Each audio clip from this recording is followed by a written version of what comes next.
kind of my shopping list for today. We'll see how much we get to. I'll definitely get by tomorrow. Start talking, people turn up. By tomorrow we'll have finished 15.4. I've got a couple of things I want to do in the double integrals and polar. And once those guys, oh, there's everybody else appeared now. Go figure. We're all here now. God, where was I? So easy to distract. Yeah, I want to look at how to find the volume that you get when you take two surfaces and they intersect. We did one of them yesterday. There's a bunch of 4 questions on it, so I want to do one more of those. And then there's a question right at the end, number 10, where you're already given a double integral set up with non-rectangular area D. And we have to find a way of converting that to polar. And normally you don't get the integral set up. You normally just get told D, like one level back. And if you know the area D, you can figure out the polar for it, right? So that makes it a little bit different, and we'll show you how you cope with that.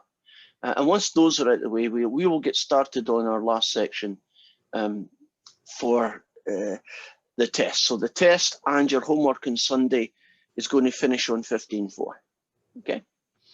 So any questions about that before we get started? Was the test on Monday again? Yes. Okay, thank you. So test number 2 will be on Monday. I had to tweak things a little bit, which is okay. We'll cover everything by the time the 10 weeks are up. But I moved a section. So are we still going to be doing 15.5 then? We will do 15.5, but we won't be doing 15.5 in the test on Monday. Okay. We just moved it okay. to the next bunch. I can't think of a better way of phrasing it, but to the next group of homeworks, right? It's just been moved. It's a lateral movement. It's not really a biggie. Okay, let's get started. How do you find the volume of two surfaces that intersect? So here is the generic plan. I've got a big window right in front of me, so I'm going to move some of you out the way. There we go. So what you're looking at here is, suppose you've got a surface z equals f of xy, which is like this top surface. You mind, I'm going like that. And then you get another one below coming up, which is kind of this blue guy. When the top surface meets the bottom surface, they will intersect. And they will intersect typically in a curve. But in the questions we're dealing with, the curve of intersection will be a circular part of a circle. So can you imagine that floating in midair, this is where the two curves would intersect. If you project that down to the floor, in this case here, you can see it's a circle. So how do you find the volume that's formed by this shape? It looks like a tooth with a very weird looking root. Well, its volume is a double integral over this region D. So the region D is this curve projected onto the floor, typically a circle. F of xy, which is the top surface, take away g of xy, which is the bottom surface, and dA. Now, this would work whether it was rectangular, xy's, or polar, right? So this is a generic truth. But we, in this group of questions at least, we're going to convert these things into what would be its polar form. So far, so good? Right, let me see if I can find the question I was planning for. Right. So I've got this darn thing set up somewhere now. I can't find it. If you can bear with me. Gotcha, here we go. So imagine that we were trying to find the volume between a function called 9 take away x squared take away y squared, and the other function, it's a surface, was 2x squared plus 2y squared. And we would like to know what that volume would look like. So what I'm going to do is show you, using GeoBra, what those surfaces look like. Get this one out of the way. Right. The pink one is this surface here. And the blue one is the other one. Now, if you look very carefully, do you see that little elliptical looking thing? That's the intersection. So the shape that we're trying to find the volume of looks like this on the top, right? And it looks like this guy on the bottom. I don't know what that looks like. It looks like, I know what it looks like. Looks like a top. Now, if I rotate this, can you see the intersection's a circle? Can you imagine that circle being projected down onto the ground? That's the D that we're looking for. The volume is this piece here, right? It's got a blue bit in the bottom and it's got a pink bit in the top. And the volume's going to be top guy, take away bottom guy. Right. Now in this case, the top guy is 9 minus x squared because he's pink, and the bottom half of this shape, which is here, is blue, so it's that one. So I'm now going to return and try and put all of that information together so that we can kind of see how it works. We know that they meet on a circle. I saw it. But I need to know what the equation of that circle is. And the way that you do that is to solve this equal that. So you make this guy equal that guy.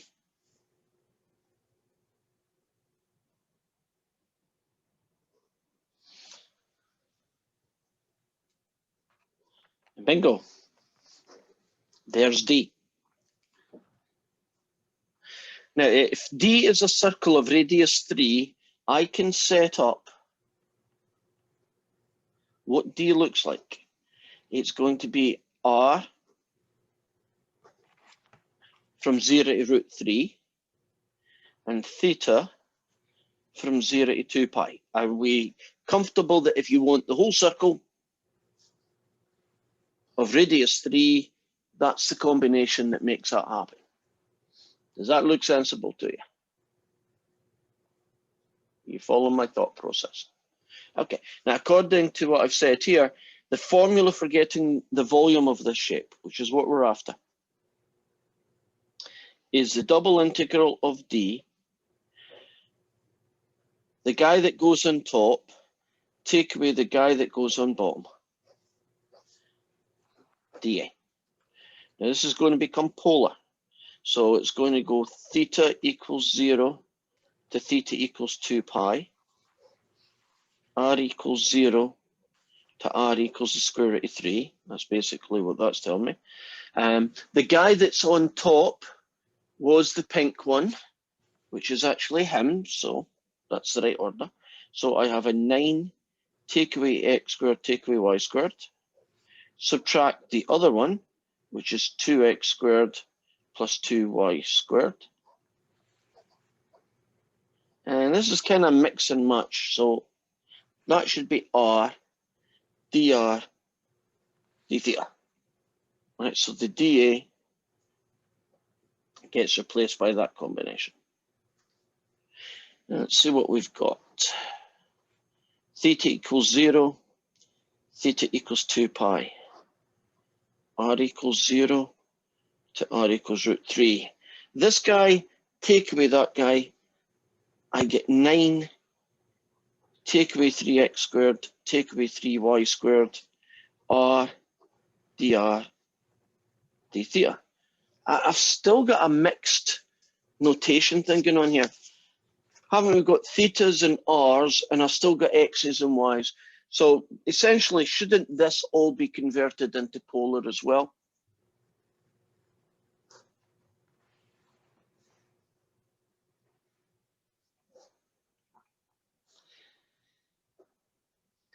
Does anybody know what that bit is? The negative 3x squared, negative 3y squared is when you convert it into r's and theta's. Negative r. Negative 3r squared. Agreed. Negative 3r squared. Can you remember the x squared plus y squared was r squared, right? That was one of the things that we would use in polar. So there's 3 of them here, but they're negative, so there's negative 3 of them here. So 9 take away 3r squared times r dr d theta.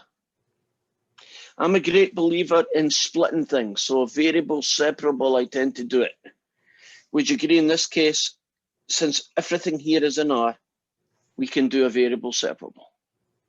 So I'm going to do an integral from 0 to 2 pi.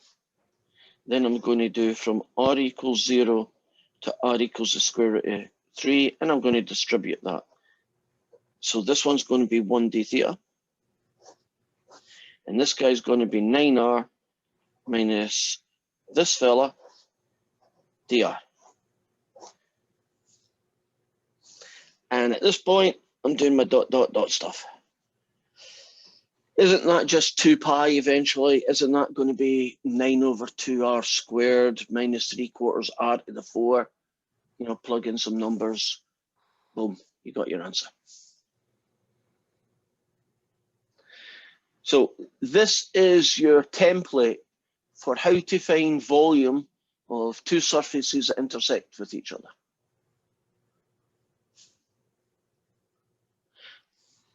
Any questions about that particular example or the process in general? Now, there's a little minor thing here, but it can catch out. If you don't use Desmos or GeoBra or something, won't you find it quite difficult to tell which one of these compared to which one of these is the top one? Because if you get these the wrong way around, won't you get the answer, but it will be negative the right number? So it's easy to know when you've screwed up. Hopefully you've done everything else right. But it would be nice if you could tell without that. So I strongly suggest that you use one of the 3D drawing packages just to put it in to see, oh, just lost Anna, to see what is going on in top to bottom. There is a numerical way of doing it.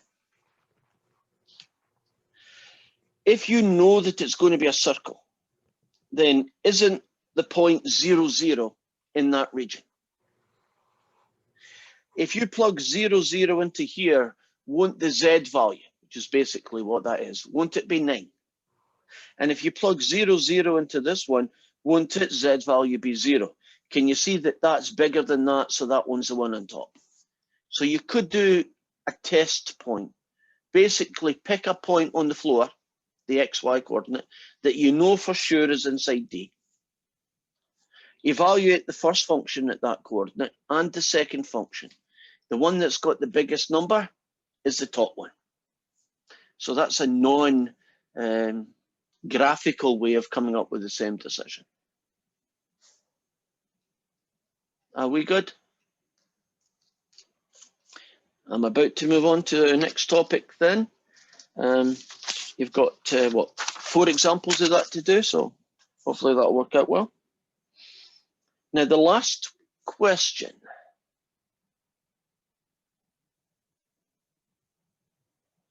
The last question, try to find it here because I just get timed out. Oh, great. Says evaluate the given integral by changing to polar. So that's not the one I'm talking about. Right, here we are. Evaluate this integral from 0 to 6, from 0 to the square root of 36, take away x squared, e to the power of negative x squared, take away y squared, dy dx. So this is This guy. This is basically one of the versions of question 10. You'll probably get a different one. And they tell us to use polar. Now, the problem with this one is there isn't a picture. There isn't, you know, D is this triangle or this half circle or whatever. It's a fixed integral. That's it. Everything that you need has to be in here. I am now going to add stuff that isn't there. Do you notice how this is y? So doesn't this make y equals 0 to y equals here? And this is x's, so doesn't that make x equals 0 to x equals 6? Just a cosmetic thing, but it's going to help me. If I tell you that y is equal to the square root of 36 minus x squared, and you kind of start at 0, if you rearrange this thing, don't you get, by squaring both sides, that x squared plus y squared equals 36, and that y is 0?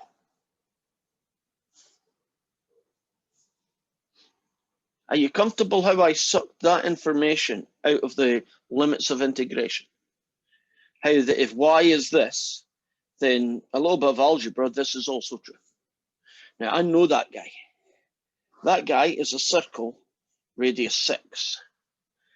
But didn't they tell me y is 0?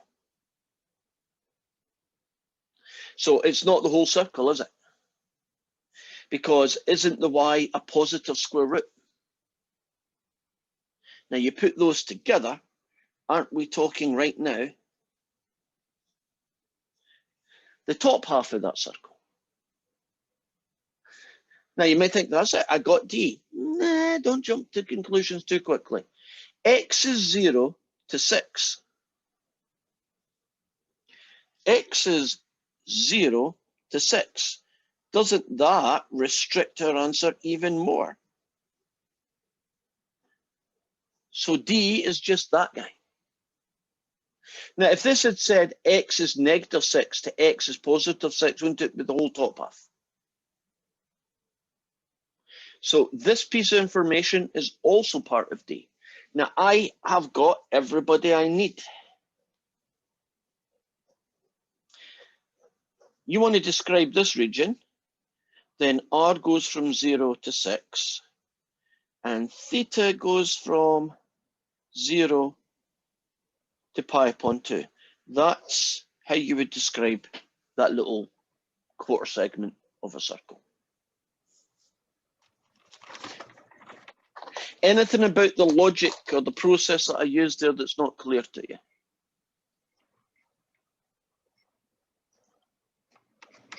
How would you convert the e to the negative x squared minus y squared into something polar? Yeah. Yes. Let's have a look at how we would do that then. Well, I've got some of this fixed. This can now be changed into theta equals 0 to theta equals pi upon 2, and r equals 0 to r equals 6, and e, well, do you know negative x squared, negative y squared? Do you know that that's negative r squared? Wouldn't you want to have your r go first? Because isn't r the x numbers? Let's see what you're Rather asking. than... Well, my r is my first variable, but I'm not sure that's what you mean. Okay. Agreed? Right, now, this fella is negative r squared. dy by dx gets converted to r, dr d theta. Remember, that's the polar trick, right? dx dy is turned into r dr d thetas. In this particular question then, I think we can do a variable separable again.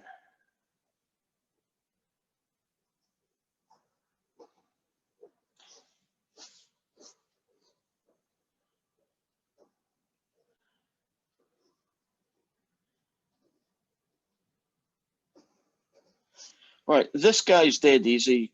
You can check it out, but it's pi upon 2. What method will I use to find this integral? And this is a Calc 2 question, rule. U sub. And the U sub can be minus r squared or r squared. Let's do that one, right? And you'll get the answer, multiply them together, and you're finished.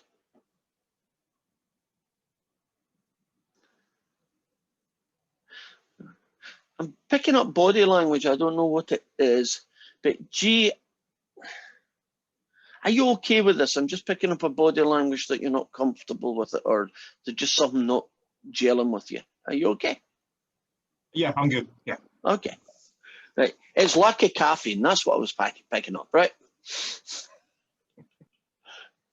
I'm going to move on. There's only one example of this, so it's not like you're going to get tons of practice, but at least you got the process. Anything you want me to go over? Like, how did that turn into this or whatever? I'll try and describe it a little bit differently or whatever. Could you just go over the upper Y boundary again, really quick? The upper Y boundary. This fella here? Yeah, why does that translate into the first quadrant? Oh, well, it's actually, it transfers into, this piece of information transfers into 2 quadrants, and this one makes it 1. So, if you look at this guy on his own, there are 2 different pieces of information I'm going to get from that. The first one is that if you square both sides and you rearrange it, it tells me I'm dealing with a circle radius 6, right? So if it was only that piece of information, that would be my guy. But this says y equals a square root. What is not written, but assumed, is that that makes y positive. Now, if y is positive, that means you can only use the bits of the circle that have positive y values. So now, this piece of information is only telling me that my region is using these values, the top half of the circle. Now, if this had said, I don't know, minus, square root, then I'd be using the bottom half, I assume, right? Then I moved over to the x equals 0, x equals 6. Well, there's x equals 0 and there's x equals 6. And that is also part of this region. Well, when you put those 2 together, do you see that now you're restricting yourself only to the first quadrant circle? Right, x from 0 to 6, that's part of the region that you're integrating over. From 0 to 6 is a first quadrant area. And so this tells me it's the top half. Put this into the mix and now it restricts it even more, so it's a first quadrant. Okay, yeah, that makes sense. Thank you. Okay, thank you. Well, that's that section done. So we're now going to move on to applications, which I guess is what can you do with double integrals? And it's not necessarily polar. It'll be double integrals with x's and y's and rectangular regions, double integrals with non-rectangular regions, and double integrals with polar. And you're going to be using these double integrals to find things, right? Applications. So here's our first application.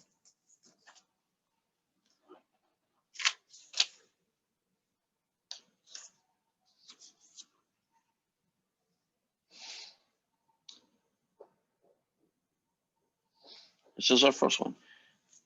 Finding the total mass of a lamina.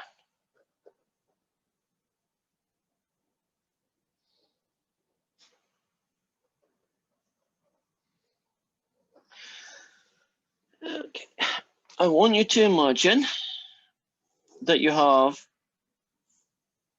a piece of metal. And I'm going to make my life very easy by having this piece of metal orientated so that it's there. And in this piece of metal, there's a function called the density function, which you're going to see a lot in applications. The usual letter looks like a P. It's actually a Greek letter, that fella, but pronounced, at least in Britain, rho. Who knows what on earth Americans are going to call that? Have you ever heard of rho as a Greek letter? And do you pronounce it as rho? Yes. We do. Thank bloody goodness. Yeah. Gee, do you, in the French language, is the Greek letter rho still pronounced as rho? I believe so. Okay, so we're all in agreement this time. So this is called the density function. Essentially, this density function, let's suppose that it's equal to this. It will be a function of x and y. And think of density as, you know, how heavy per square millimeter this plate is. So it's not made of the same material, or it's not the same thickness, whatever the reason is. But can you imagine at this point here, the density is 5, but at this point up here, it's 20, and this point here, it's 32. What would the mass of an object be when it's not a fixed density? See, if it was a fixed density, wouldn't I just say 2 times 1 is 2, the density is 5 kilograms a square meter, 2 times 5, there you go, I got your mass. To get the mass, you multiply the area, right, by the density. But that's what you would do if density was fixed. But in this world, the density is changing, which is not as unusual as you think. Take a very complicated thing. Do you know that the blade of a propeller, right, is not the same density at the tips as it is at the thicker part where it joins the engine? Would that make sense? Right. One's to be more flexible, the other's to be stronger. And one of the reasons it makes those things so bloody expensive is that to make that happen is quite an engineering process, right? So how do you find mass? It's so nice.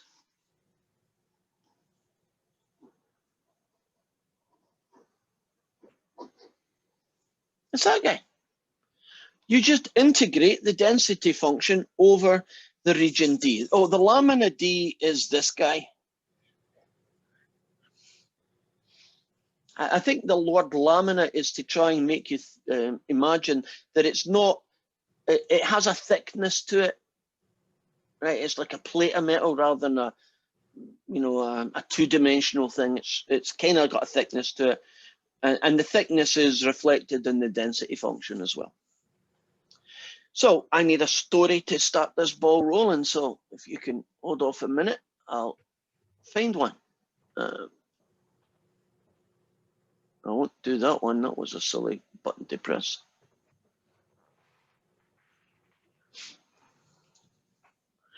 Okay, so suppose that you had a lamina, a region D, and it's described like this.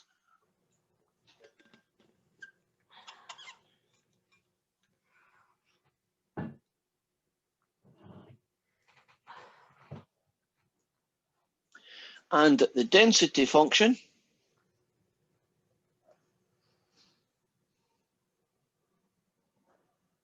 is that guy.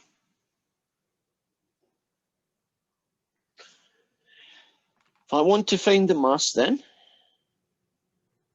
oops, it's going to be the double integral over the lamina D, density function, dE. Now, depends what D is, which one of the 3 forms of the double integral I'm going to do. Remember, there was a double integral where it was rectangular. There's a double integral when the D is not rectangular, you know, like a triangle or like an x squared kind of curve, that kind of shape. And then it's circular in some way, which would be a polar one, right? Would you agree this is a rectangular one? And because of that, I'm going to be doing x equals 1 to x equals 7, y equals 1 to y equals 2. The density function is around here somewhere. There we go. And I'm going to do dy dx.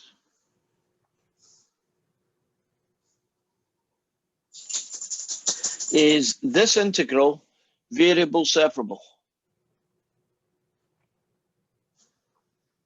Yes.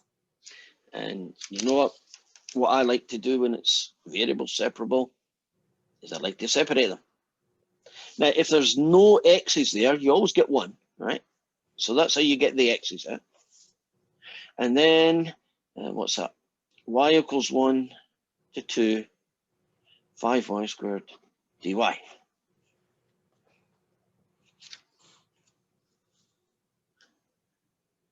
So far, so good?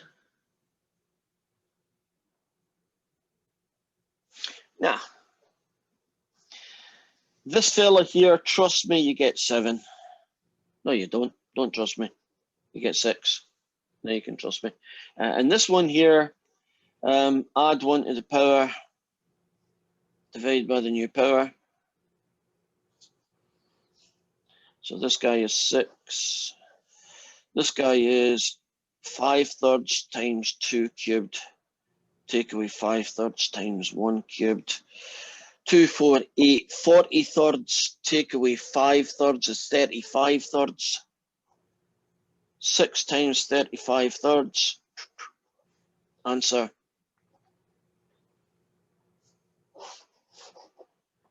That the mass of this laminar plate would be, I know, depends what the units are, 70 kilograms or 70 pounds, right? Depends if the density function is in kilos or pounds. I don't think they even mention the units, so it's 70 units of mass, whatever, units were being used in the real question. So as a question goes, would you agree that mass is just an excuse to find a double integral? You don't need to know physics to be able to find the mass of thing. Don't you need to just be told who D is and what the density function is, and it's a double integral? And so as an application, you're finding something, you're finding mass, but as far as the math is concerned, it is not a big deal. So let me make your life, God, I don't know what I did there. Right, here we go. Let's make your life a little bit difficult. The density function has very often got a k in it. So it won't be 5y squared, but 5ky squared. K is a fixed constant. And basically, if the thing was made out of iron, K would be this number. If you made it out of aluminium, K would be a lighter number. If you made the thing out of lead, K would be a third number. So K is just a way of generalizing this process so that all you need to know now is, I've done the hard work for the mass. Tell me what you're going to make it out of now. Right? Is this propeller going to be lead? Which would probably be what the Polish Air Force would use. Right? So after solving this and getting it down to 70, most of the time it would have been 70K. Yeah. And then we put in the actual density of the metal. Yeah, if you want to do it kind of officially, there's a K there, there's a K there, there's a K there, there's a K there, there's a K there, there's a K there, and there's a K there. So all that will do is it'll stick a K at the end.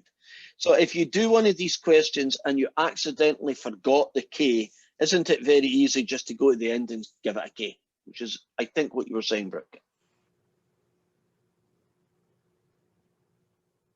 Yes? Is that what you were getting at?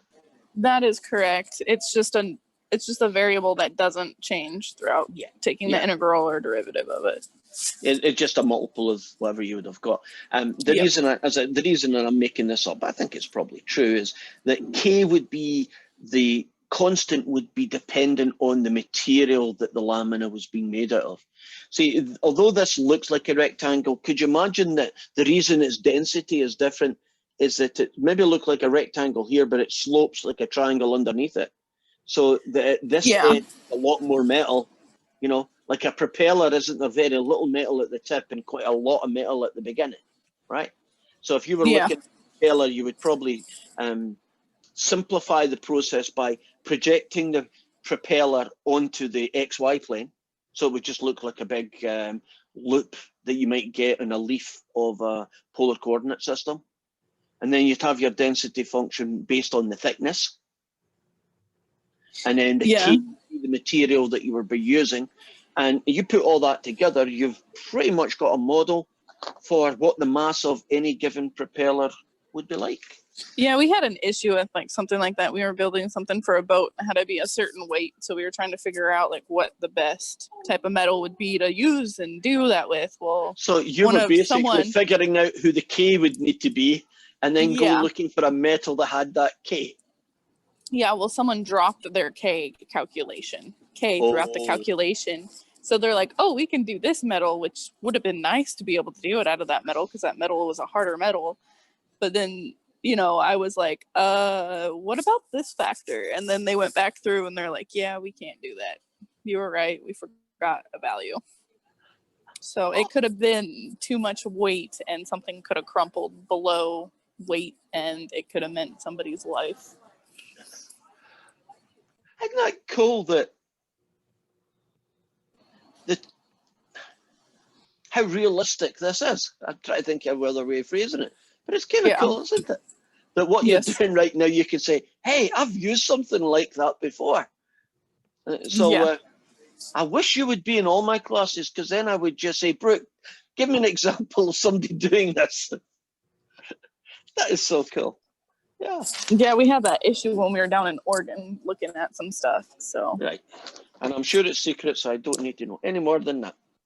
But I like the fact that it works. Are you comfortable now that if I give you a density function and a D, that you'll be able to find its mass? Do you need another one of these, or is one good enough?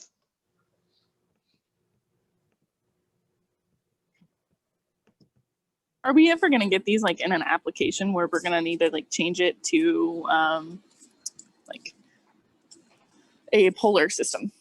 Yes, we will. Do you want Can a you do polar an one then? example of that? Yeah. Yeah. Let's suppose that we had a lamina of that shape. And we'll make this -5 to 5. So here's our D, our lamina D. And our density function,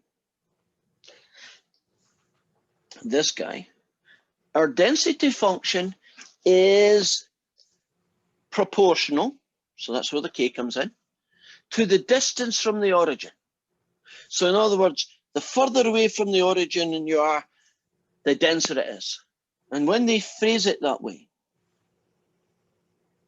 isn't the distance from the origin, if you imagine a random point called XY, isn't its distance from the origin that guy?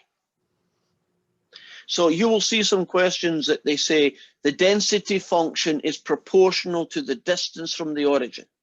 If you hear that phrase, I'll write it down. The density function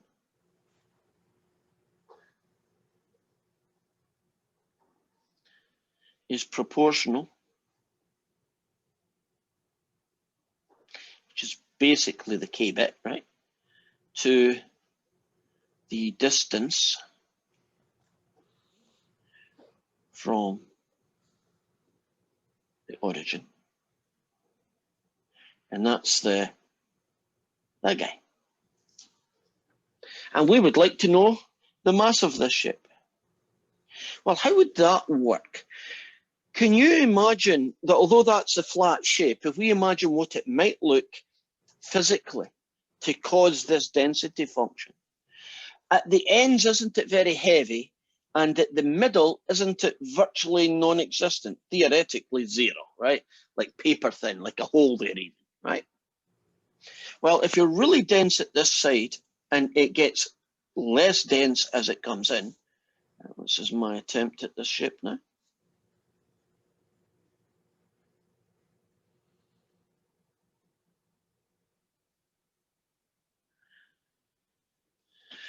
Can you imagine a shape that had,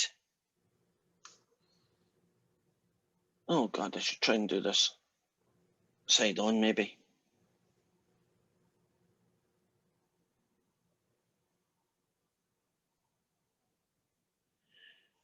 Can you imagine what that shape would look like? I can imagine. I wish I was an artist. Okay. If you can't imagine it, it doesn't stop us from getting the mass. It's going to be the double integral of d, which is who he is, the density function, dA. Now, in this question, since d is a bit of a circle, isn't that a big, big clue? Polar is the way to go. Right? If it's a rectangle, rectangular, right? If it's a triangle, use non-rectangular. If it's something to do with a circle, use polar. That would be the go-to guy. So this region here, D, in its polar form, would be r equals 0 to 5 and theta equals 0 to pi. So theta equals 0 to pi and r equals 0 to 5. The density function is this fella. And won't dA become r, dr, d theta?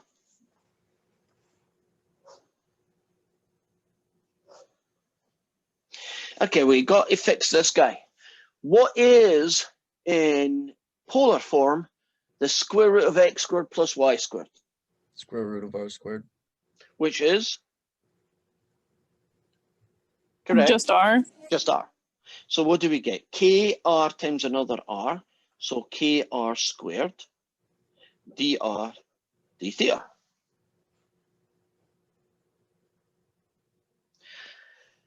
Another variable separable. In fact, I'm going to stick that k outside of everything because we know the answer is going to be 42k, right? It's going to be a k at the end. So if I just stick it out there, I can ignore it.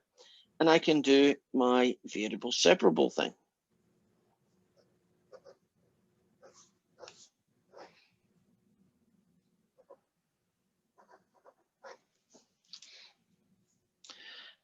This guy gets you pi. And this guy gets you 1/3 r cubed.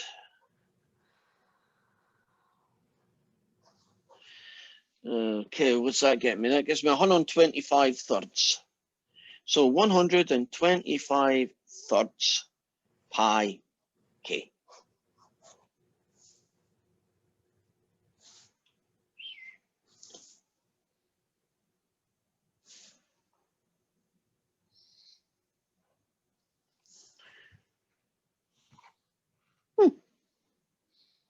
So the total mass of that weird thing is that.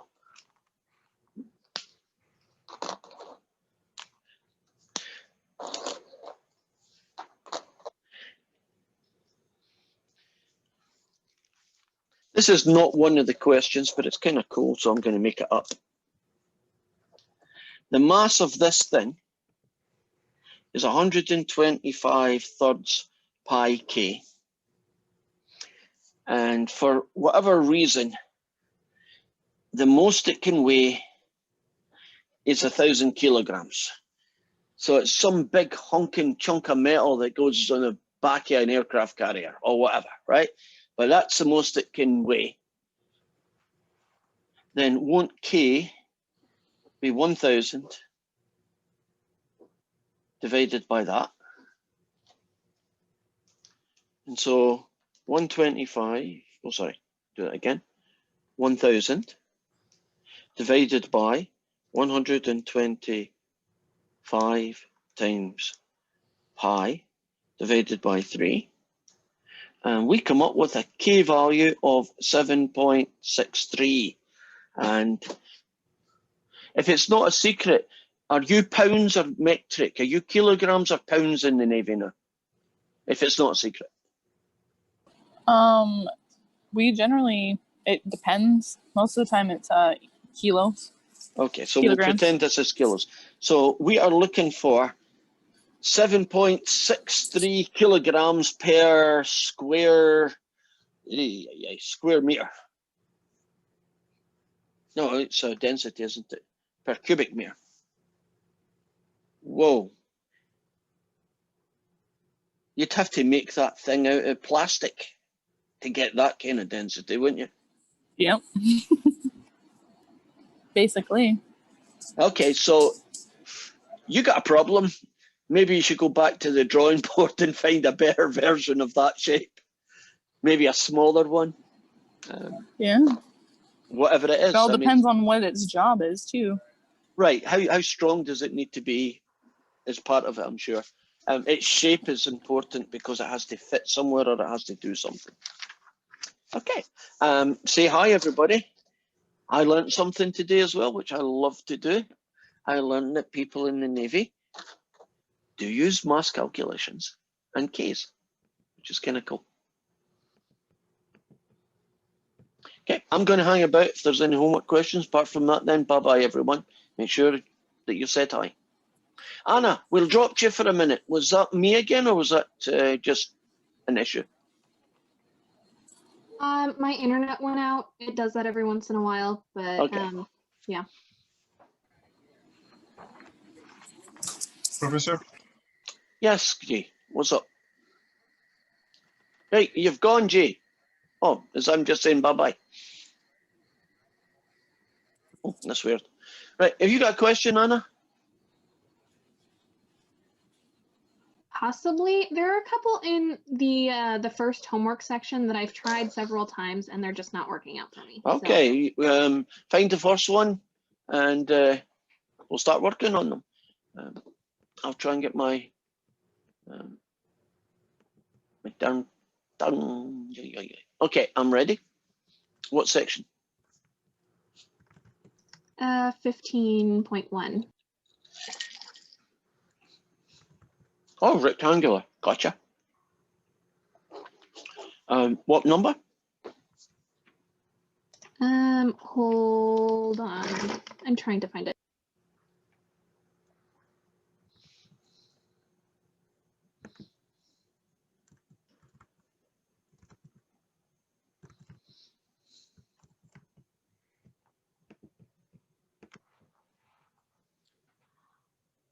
Oh, you're back, Lindsay. I am. I was here. Okay.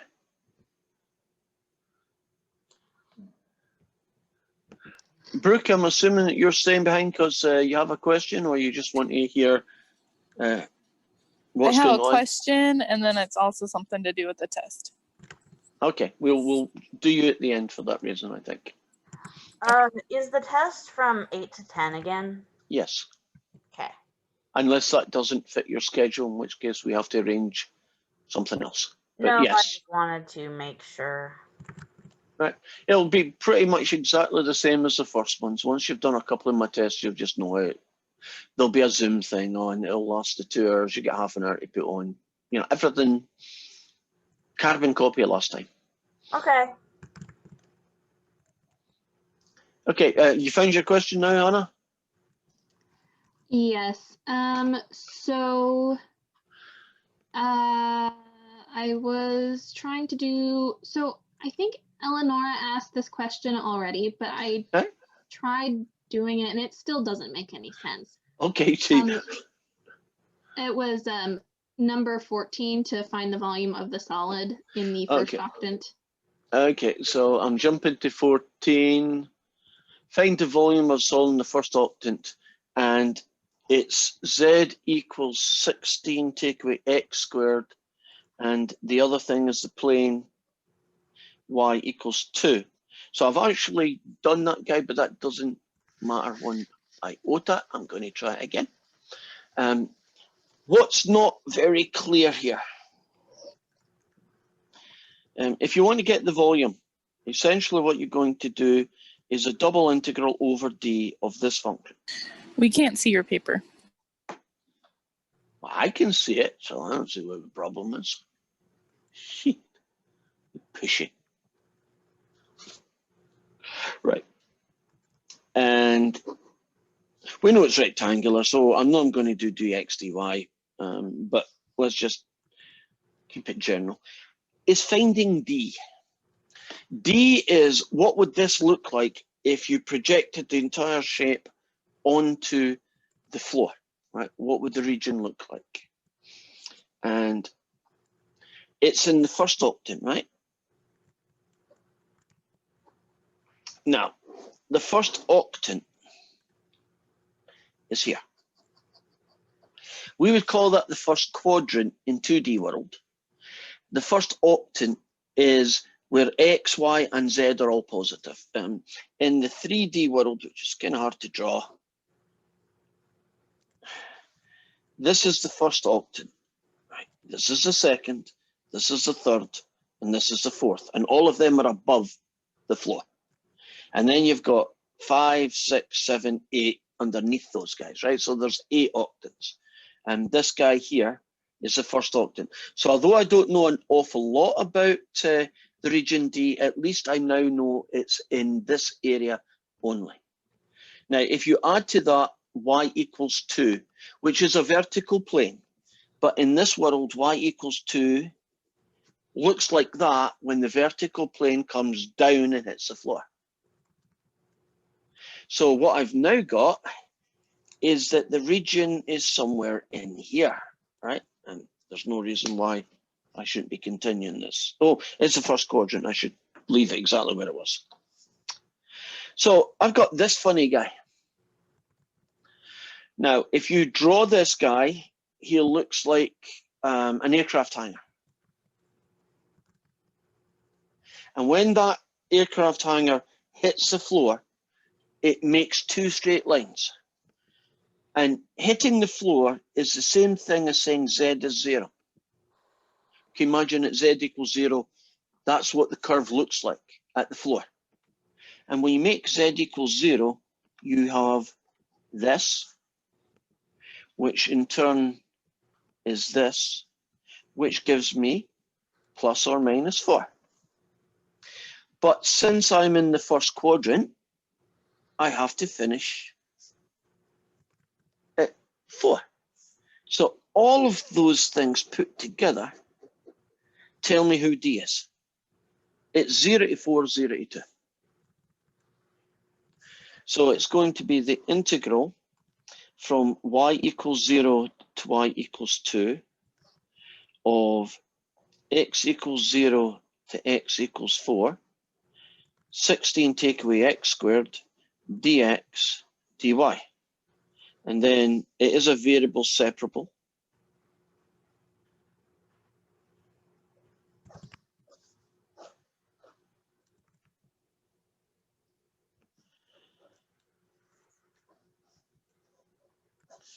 And then you get this answer times this one, and you're finished.